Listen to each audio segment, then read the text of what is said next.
149 kilometre लंबी नहर होगी, 50 फुट चौड़ी होगी, 12.5 फुट डंगाई होगी, 2300 करोड़ रुपया लगूगा। 2 लाख एकड़ नूं 500 मोगे ਜਿਹੜੇ ਦੇ ਵਿੱਚ ਹੋਣਗੇ ਉਹ ਪਾਣੀ ਦੇਣਗੇ ਜੀ। मुख्यमंत्री भगवंत सिंह मान के नेतृत्व वाली पंजाब सरकार स्वतंत्रता के बाद पंजाब की पहली नहर बना रही है। इसके 500 आउटलेट होंगे। मालवा कनाल के लिए 2300 करोड़ रुपए का बजट आवंटित किया गया है। बहुत वधिया गल है ਜਿਹੜੀ ਕੱਢੀ ਜਾ ਰਹੀ ਹੈ, ਪਾਸ ਹੋਈ ਹੈ। ਕਿਸਾਨਾਂ ਨੂੰ ਬਹੁਤ ਹੀ ਜ਼ਿਆਦਾ ਇਹਦੇ ਨਾਲ ਫਾਇਦਾ ਹੋਊਗਾ। ਦਹਾਕਿਆਂ ਬਾਅਦ ਪੰਜਾਬ ਦੇ ਵਿੱਚ ਕੋਈ ਨਹਿਰ ਕੱਢੀ ਜਾ ਰਹੀ ਹੈ, ਪੰਜਾਬ ਦੇ ਪਿੰਡਾਂ ਨੂੰ ਖੇਤਾਂ ਨੂੰ ਪਾਣੀ ਦੇਣ ਲਈ ਨਹਿਰੀ ਪਾਣੀ, ਤਾਂ ਉਹ ਬੜਾ ਸਵਾਗਤਯੋਗ कदम है। मुख्यमंत्री भगवंत सिंह मान के नेतृत्व वाली पंजाब सरकार ने मालवा कनाल के लिए कदम उठाकर पंजाब के किसानों के लिए एक बार फिर से हरित क्रांति कर दी है।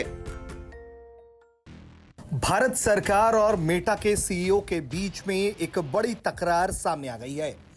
केंद्रीय मंत्री अश्विनी वैष्णव ने मेटा के सीईओ मार्क जुकरबर्ग के दावे का खंडन किया है और उनके बयान की निंदा भी की है। केंद्रीय मंत्री अश्विनी वैष्णव ने 2024 के लोकसभा चुनाव के नतीजे को लेकर मेटा के सीईओ के द्वारा दिए गए बयान का खंडन किया है। दरअसल जुकरबर्ग ने कहा था कि दुनिया भर में अधिकतर जो मौजूदा सरकारें हैं वो कोविड-19 के बाद हुए चुनाव में हार गई। जुकरबर्ग के बयान का जवाब देते हुए वैष्णव ने कहा है कि ये दावे तथ्यात्मक रूप से गलत है। दरअसल हाल ही में एक पॉडकास्ट हुआ जिसमें मेटा के सीईओ जुकरबर्ग ने कहा 2024 दुनिया भर में एक बड़ा चुनावी साल था। भारत जैसे सभी देशों में चुनाव हुए, हर जगह मौजूदा सरकारें चुनाव हार गईं।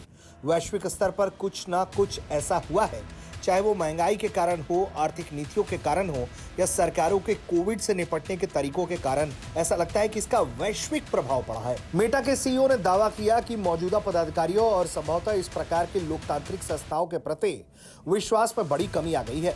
जुकरबर्ग की टिप्पणी जिसमें खास तौर पर भारत का जिक्र किया गया था, उस पर सरकार की ओर से तीखी प्रतिक्रिया देखने को मिली।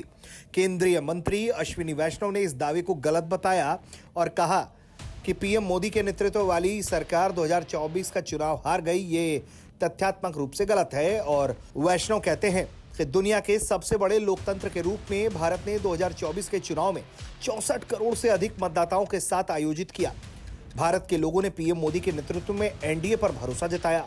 जुकरबर्ग का दावा है कि 2024 के चुनाव में भारत सहित अधिकांश मौजूदा सरकारें कोविड के बाद हार गईं, जो तथ्यात्मक रूप से गलत है। इतना ही नहीं, अश्विनी वैष्णव ने पूरा ब्यौरा दिया कि भारत सरकार किस तरह से कोविड के दौरान काम करने में जुटी रही, उसके बाद जनता के हित के लिए किस तरह से भारत सरकार ने काम किया और मोदी सरकार के नेतृत्व में किस तरह से गरीब लोगों के लिए भोजन उपलब्ध कराया गया, वो एक ऐतिहासिक कदम था। और उन्होंने मेटा के सीईओ के द्वारा दिए गए बयान की निंदा की है। ब्यूरो रिपोर्ट, भारत तक।